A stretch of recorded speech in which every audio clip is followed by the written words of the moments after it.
बिस्मिल्लाहिर्रहमानिर्रहीम। अस्सलाम वालेकुम।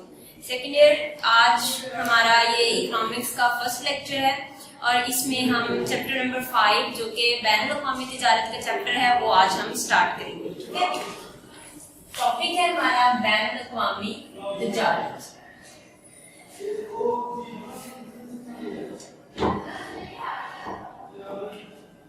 बैनुल अक़वामी तिजारत या फिर इसको इंटरनेशनल ट्रेड भी कहते हैं।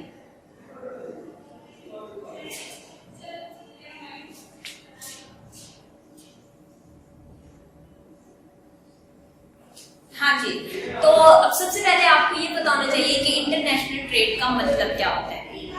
जैसे कि इसके नाम से जाहिर है कि इंटरनेशनल ट्रेड या फिर बैनुल अक़वामी तिजारत। अब बैनुल अक़वामी का मतलब ये होता है मुख्तलिफ ममालिक के दरमियान।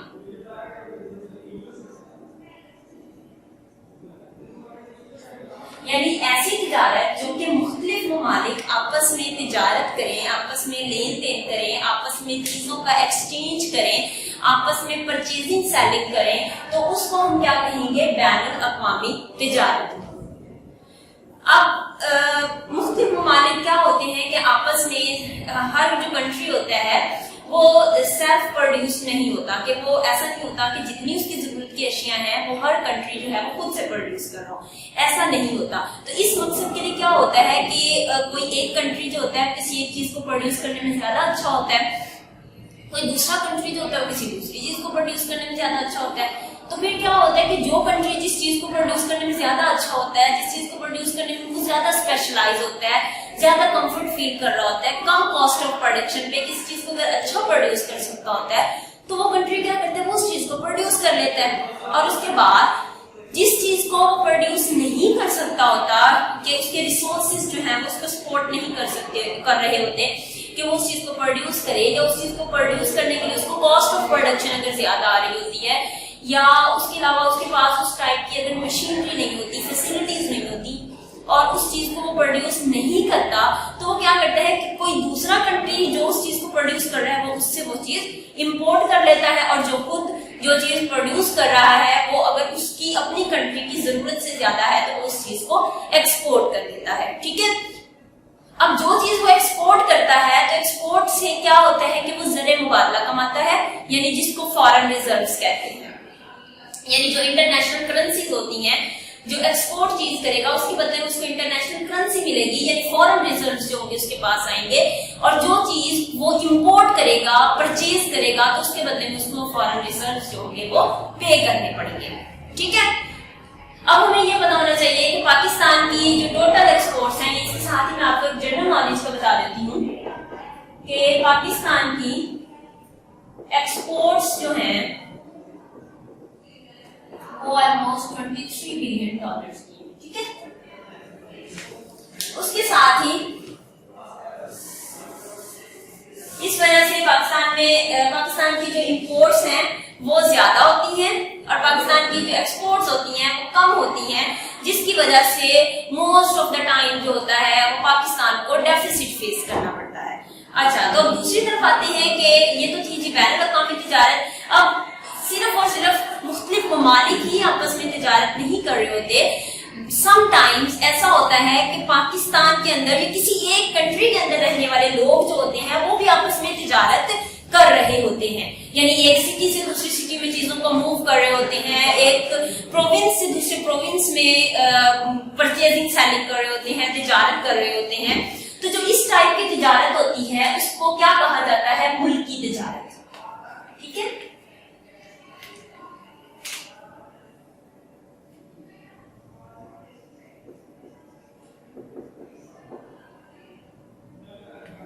मुल्की तिजारत या फिर डोमेस्टिक ट्रेड, डोमेस्टिक ट्रेड का नाम दिया जाता है।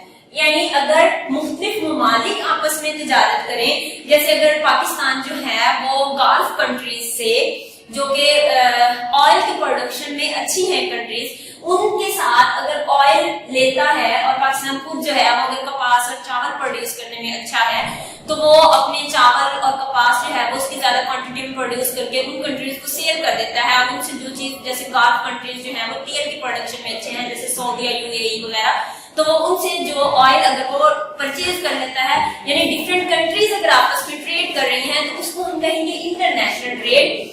और उसके बरक्स अगर पाकिस्तान के अंदर रहते हुए ही मुख्तलिफ लोग जो हैं वो अगर आपस में ट्रेड कर रहे हैं, जैसे अगर यहाँ कोई एक बिजनेसमैन है जो कि इस इलाके में रहता है, उसने जो चीजें अगर परचेज करनी है, जैसे अगर वो कराची से या लाहौर से या मुल्तान से या पाकिस्तान के किसी भी और सिटी से अगर जाकर वो चीजों को प्रोड्यूस करता है, और उसके अलावा मुख्तलिफ सिटीज के साथ अगर वो ट्रेड कर रहा होता है, तो इसको हम क्या कहेंगे, डोमेस्टिक ट्रेड या फिर मुल्की तिजारत। यानी मुल्क के अंदर रहते हुए मुख्तलिफ लोग अगर आपस में तिजारत करें या मुख्तलिफ शहरों के लोग अगर आपस में तिजारत करें, तो इसको हम मुल्की तिजारत का नाम देंगे। ठीक है, ये तो था जी हमारा इस टॉपिक का इंट्रोडक्शन। उसके बाद अब हम आगे देखेंगे कि ये हमारी जो बैनुल अक़वामी तिजारत है और जो मुल्की तिजारत है, इसमें डिफरेंस क्या है, इन दोनों में किन किन चीजों का फर्क होता है। तो आज हम पढ़ेंगे डिफरेंस बिटवीन, या फिर हम ऐसे कह रहे हैं कि इंटरनेशनल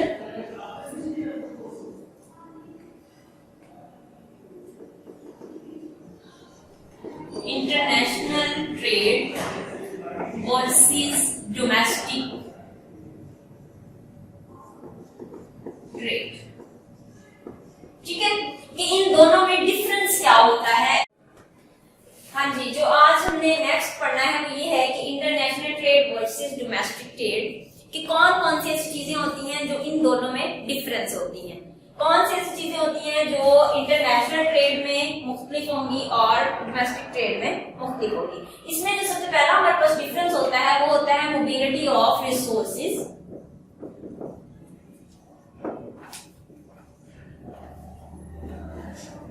अब आपको पता है कि रिसोर्सेज जो होते हैं वो कौन कौन से हमारे पास रिसोर्सेज होते हैं, या यूं भी कह रहे हैं कि आप इसको फैक्टर्स ऑफ प्रोडक्शन भी कह सकते हैं, यानी जो चीजें प्रोडक्शन प्रोसेस में यूज हो रही होती हैं। तो वो आपको पता है कि जो हमारे मेन फैक्टर्स ऑफ प्रोडक्शन होते हैं वो हमारे पास मेहनत और सरमाया होते हैं। मेहनत और सरमाया को हम क्या कहेंगे, लेबर एंड कैपिटल। ओके, यानी कि जो फैक्टर्स ऑफ प्रोडक्शन है हमारे, या जो एक मुल्क के अंदर रिसोर्सेज हैं, उन रिसोर्सेज को एक जगह से दूसरी जगह, मोबिलिटी का मतलब होता है मूव करना या एक जगह से दूसरी जगह शिफ्ट कर देना। तो जो रिसोर्सेज हैं, जो फैक्टर्स ऑफ प्रोडक्शन है, उनको एक जगह से दूसरी जगह मूव करना मुश्किल होता है। किस चीज में मुश्किल होता है, इंटरनेशनल ट्रेड में। यानी इंटरनेशनल ट्रेड में अगर हम देखें कि मोबिलिटी ऑफ रिसोर्सेज को, यानी मेहनत और सरमाए को अगर एक मुल्क से दूसरे मुल्क में हमने मूव करना हो, दूसरे मुल्क में जाकर शिफ्ट करना हो, तो ये बहुत ज्यादा एक तो कॉस्टली हो जाता है, एक बहुत ज्यादा मुश्किल काम होता है, इसमें बहुत ज्यादा रिस्ट्रिक्शंस होती हैं। लेकिन दूसरी तरफ अगर एक इलाके से दूसरे इलाके में, या किसी एक कंट्री से एक सिटी से दूसरी सिटी में, या एक प्रोविंस से दूसरे प्रोविंस में भी बेशक मूव करना हो, लेकिन एक मुल्क के अंदर रहते हुए, एक स्टेट के अंदर, एक कंट्री की बाउंड्री के अंदर रहते हुए उन चीजों को मूव करना जो होता है वो ज्यादा इजी होता है। ठीक है, उस पर कोई भी किसी भी तरह की कोई रिस्ट्रिक्शंस नहीं होती है। उसके बाद दूसरा जो हमारे पास डिफरेंस आ गया वो है जी डिफरेंस ऑफ करेंसी।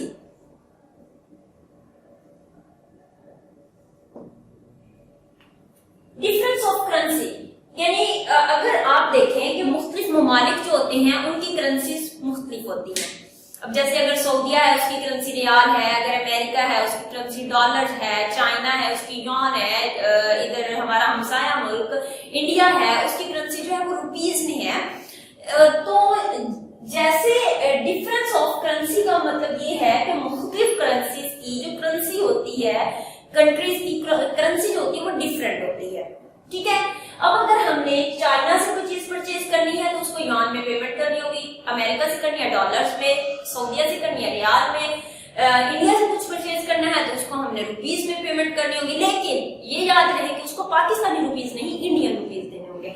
ठीक है, तो इसलिए इनकी जो मुख्तलिफ कंट्रीज होती हैं उनकी करेंसीज में डिफरेंस होता है। तो अब जब हम इंटरनेशनल ट्रेड करेंगे तो जो कंट्री, जिस कंट्री के साथ हम ट्रेड करें वो जो करेंसी लेने के लिए एग्री होगा, हमने या तो उसको इंटरनेशनल करेंसी में पेमेंट करनी होगी या फिर हमने उस कंट्री की करेंसी में ही उसको पेमेंट करनी होगी। लेकिन उसके बाद उसके अगर हम कंपैरेटिवली देखें इशू नहीं है। उसमें पाकिस्तान का कोई भी प्रोविंस आप देख लें, कोई भी सिटी देख लें, जहां भी होगा पाकिस्तानी रुपीज ही यूज होंगे। तो इसलिए पाकिस्तान के अंदर रहते हुए, इस कंट्री की बाउंड्री के अंदर रहते हुए जहां भी आप ट्रेड करेंगे तो पाकिस्तानी रुपीज जो होंगे वो एक्सेप्टेबल होंगे। तो यानी डोमेस्टिक कंट्री में कोई भी करेंसी का डिफरेंस नहीं होता, लेकिन इंटरनेशनल ट्रेड में करेंसी का डिफरेंस होता है। उसके बाद आगे आ गए ट्रेड रिस्ट्रिक्शंस।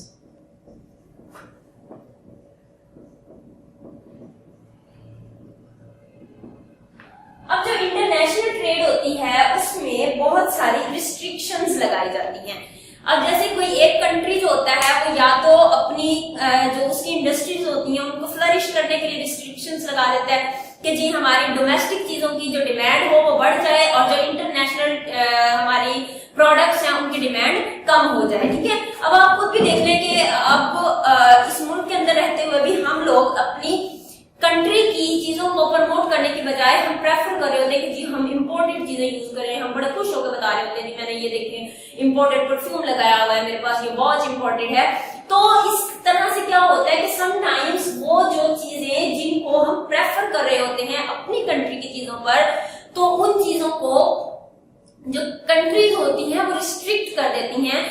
किस वजह से रिस्ट्रिक्ट करती हैं? या तो उस कंट्री के साथ हमारी कंट्री के रिलेशंस अच्छे नहीं होते, इस वजह से रिस्ट्रिक्ट कर देती है कि ये चीज जो है, ये फलां मुल्क की चीज जो है वो हमारे मुल्क के अंदर ना आए। या फिर इसलिए रिस्ट्रिक्ट कर देती है कि उस कंट्री ने, यानी कि जैसे अगर पाकिस्तान है, अगर पाकिस्तान अपनी डोमेस्टिक इंडस्ट्री को फ्लरिश करना चाहता है, अपनी डोमेस्टिक इंडस्ट्री की ग्रोथ चाहता है, डेवलपमेंट चाहता है कि हमारे मुल्क के अंदर हमारे मुल्क की चीजों को ज्यादा इस्तेमाल किया जाए, तो इसलिए भी जो इंटरनेशनल चीजें होती हैं, इंपोर्टेड चीजें होती हैं, उन पर बैरियर्स लगा दिए जाते हैं, उन पर ज्यादा से ज्यादा कस्टम ड्यूटी लगा दी जाती है। कस्टम ड्यूटी से आपको पता है कि जैसे वो एक टैक्स की टाइप है, जैसे ही वो चीज की कस्टम ड्यूटी बढ़ती है तो उसकी प्राइसेस में इजाफा हो जाता है। प्राइसेस में इजाफे से आपको पता है कि चीजों की डिमांड कम हो जाती है। तो इसलिए जो इंटरनेशनल ट्रेड होती है उसमें बहुत सारी रिस्ट्रिक्शंस लगा दी जाती हैं। बहुत सारी ऐसी चीजें होती हैं कि जो अपने मुल्क के अंदर रिस्ट्रिक्ट कर दी जाती हैं। ठीक है, लेकिन जो डोमेस्टिक ट्रेड होती है उसके अंदर इस तरह की कोई भी रिस्ट्रिक्शंस नहीं होती हैं कि ये अब जी फलां सिटी की ये इंडस्ट्री है, ये फलां सिटी की इंडस्ट्री है, तो अब जी जैसे अब हासिलपुर में रहने वाले लोग हैं तो वो जी फैसलाबाद की इंडस्ट्री की चीजें इस्तेमाल नहीं करेंगे और जी वो लाहौर की इंडस्ट्री की चीजें इस्तेमाल करेंगे। तो इस तरह की कोई भी रिस्ट्रिक्शंस नहीं होती हैं, फ्री ट्रेड होती है। कोई भी सिटी के, किसी भी सिटी के लोग जो है किसी भी सिटी के प्रोडक्ट्स को यूज कर सकते हैं, फ्री ट्रेड होती है। अच्छा जी, जो फोर्थ वन हमारे पास इसमें आएगी वो है सरकारी सहूलतों में फर्क।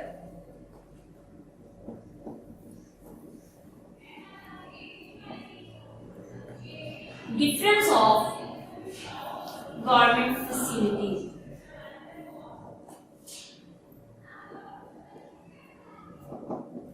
अब समटाइम्स मुल्क के अंदर रहते हुए जो गवर्नमेंट होती है वो डिफरेंट फैसिलिटीज या डिफरेंट इंसेंटिव्स दे रही होती है। जैसे कि समटाइम्स जो गवर्नमेंट होती है वो जिम्मेदारों को कर्जे दे रही होती है या ग्रीन ट्रैक्टर स्कीम चला रही होती है। जैसे अब इस दौर में एहसास प्रोग्राम स्कीम चल रही है, तो ये क्या है कि ये मुख्तलिफ लोगों को डिफरेंट मुख्तलिफ जो है वो इंसेंटिव्स दिए जा रहे हैं, उनको फैसिलिटीज दी जा रही है, गवर्नमेंट उनको फैसिलिटेट कर रही है। या उसके अलावा अगर किसी चीज की प्राइसेस जो होती है वो बहुत ज्यादा बढ़ जाती है तो गवर्नमेंट उसकी प्राइसेस पर आवाम को सब्सिडीज दे देती है।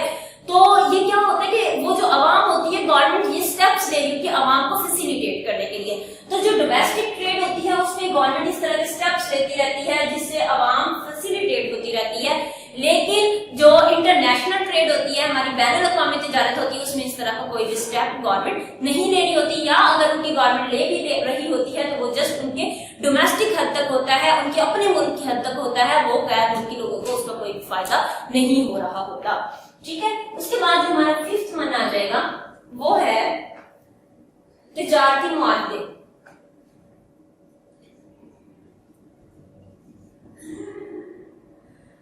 Trade agreements.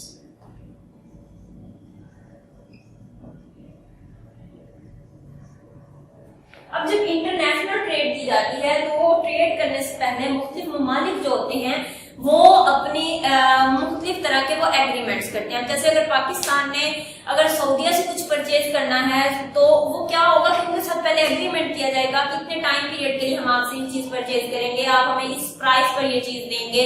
उसके बाद ये कि आपकी चीज की जो क्वालिटी होगी वो ये होगी, मतलब मुख्तलिफ तरह के एग्रीमेंट्स किए जाते हैं। लेकिन जो पाकिस्तान के अंदर रहते हुए मुख्तलिफ सिटीज के लोग जो होते हैं वो आपस में अगर ट्रेड करते हैं तो उसमें इस तरह का कोई भी एग्रीमेंट नहीं चाहिए होता, ठीक है। वो फ्री ट्रेड होती है, उसमें कोई भी किसी भी तरह का कोई एग्रीमेंट नहीं किया जाता। लेकिन अगर इंटरनेशनल ट्रेड हो तो वो पहले अपने एम्बेसडर्स को वहां भेजेंगे, उसके बाद उनके साथ वहां जाकर मुख्तलिफ तरह के वो मुआहदे करेंगे और फिर उसके बाद जो वो ट्रेड स्टार्ट होगी। वो एक लंबा प्रोसेस होता है। अच्छा जी, उसके बाद है जी तजारती पॉलिसी या ट्रेड पॉलिसी।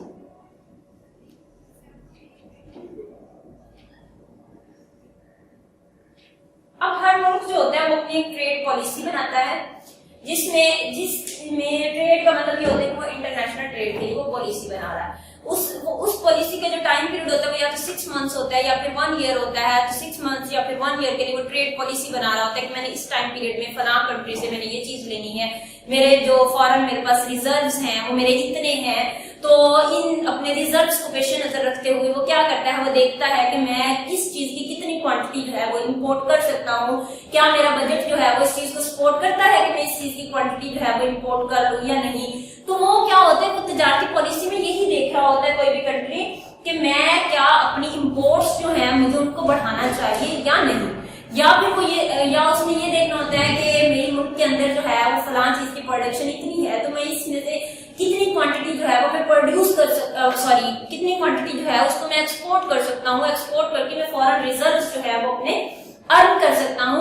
तो इस तरह के लिए जो सारी की सारी वो प्लानिंग की जा रही होती है कि मैंने कितनी इंपोर्ट्स करनी है, कितनी एक्सपोर्ट्स करनी है, कितना मैंने फॉरेन रिजर्व जो है उनको मैंने अपना बचा कर रखना है, कौन सी चीज जो है मैंने उसको अपने मुल्क के अंदर रिस्ट्रिक्ट कर देना है, कौन सी चीज जो है मैंने उस पर कस्टम ड्यूटी ज्यादा से ज्यादा लगानी है। तो इस सारे के लिए जो गवर्नमेंट होती है वो ऑलरेडी प्लानिंग कर रही होती है, यानी ये सारी चीजें प्री प्लान्ड होती हैं। तो इसके लिए जो पॉलिसी बनाई जाती है उसको ट्रेड पॉलिसी कहते हैं। और ये पॉलिसी सिर्फ और सिर्फ इंटरनेशनल ट्रेड के लिए बनाई जाती है। उसके बरअक्स जो डोमेस्टिक ट्रेड होती है उसमें इस तरह की कोई भी पॉलिसी नहीं होती है। उसके बाद जो लास्ट वन है वो है जी नकलो हमल के अखराजात या फिर transportation cost.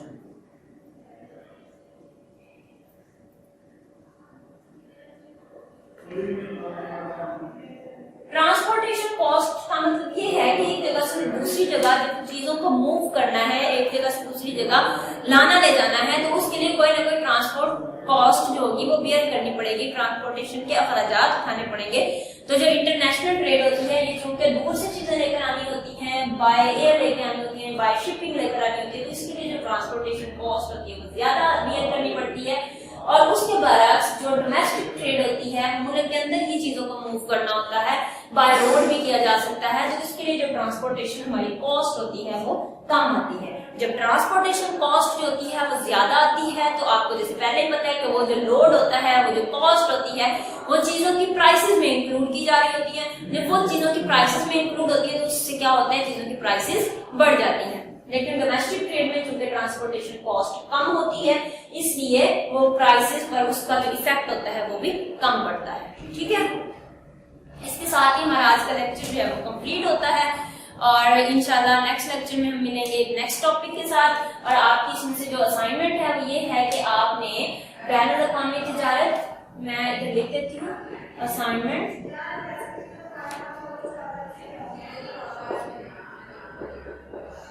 write difference between international trade and domestic trade। Okay, ये है जी आपकी असाइनमेंट। ये आप लोगों ने अपनी असाइनमेंट कंप्लीट करके सबमिट करवानी है और इसके साथ ही आप लोगों ने इस चैनल को भी सब्सक्राइब कर लेना है ताकि जो न्यू वीडियोस हों वो आप तक पहुंचती रहें। और इसके साथ ही हमारा लेक्चर एंड होता है। अल्लाह हाफिज़।